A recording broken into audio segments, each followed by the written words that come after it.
cure is going to require some very tricky and sophisticated molecular biology. And I frankly don't see it happening. Ever? Ever. The National Center for Disease Control is reporting more cases of two rare and deadly diseases found in homosexual men. There is no apparent explanation for the outbreak. How can we stay unemotional when people are dying every day from a disease the CDC has yet to name? For crying out loud, if the CDC won't name it, at least demand the press stop calling it GRID. Well, unfortunately, I have to take credit for coining the term GRID, which stood for gay-related immune deficiency.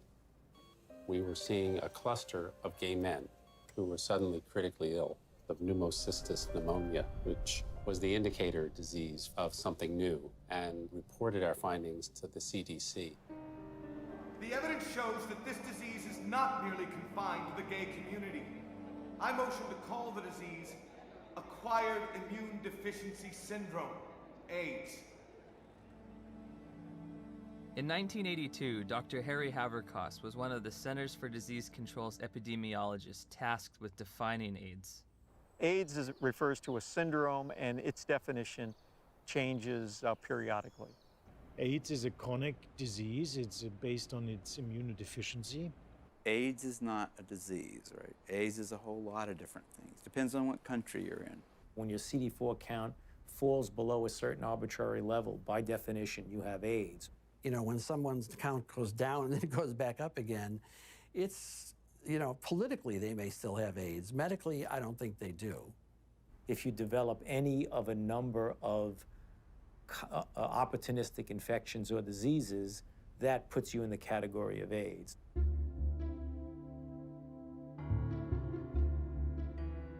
We don't even know what AIDS is. AIDS is so hard to define because they change the definition of it every year. The definition of AIDS has broadened over time. It was revised in 1985, and then again in 1987.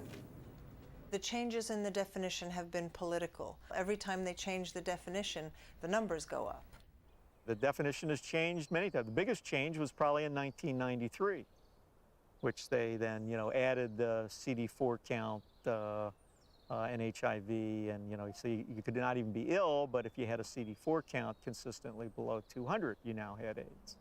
A closer look at the Centers for Disease Control's documents reveals that AIDS numbers actually declined in 1993, but a retroactive definition change increased the estimates by more than 100%.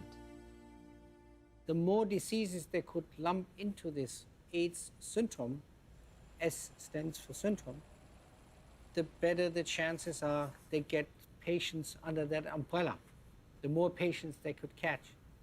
As time goes along, you know, definitions get used for a variety of issues, and some of those are not based solely on scientific decisions, but politics and capitalism and reimbursement comes into play. Politics, insurance, capitalism, benefits, you can be sick or healthy. I never would have thought that AIDS was so convoluted. Right. Well, as I said, that has changed. How you define that scientifically has changed quite often,